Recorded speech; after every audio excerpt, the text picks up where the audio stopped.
आणि सुमईला त्याचे आई बाबा वडील भाऊ हे सगळे आता गावाला गेले पंढरपुरीला. आता मग पंढरपुरीच्या आतून ते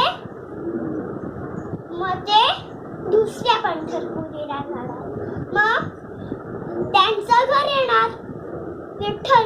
मग तिथे विठ्ठल आणि रखुमाई असणार. मग बघतात ते काय नाही येत ते, आणि ते तर देव आहेत ना, त्यांना माहितीच नाही. पण आज गजर हनुमान आणि भक्तींना त्यांच्या भाऊला आणि बहिणीला माहिती असतं हे तर देव आहेत. मग गुपचूप आई बाबांना सांगितलं हे तर देव आहेत. म्हणूनच तर आपण पंढरीला जातो म्हणून आपण सागर आणि लहरीच्या भक्तींसाठी जातो पंढरीला.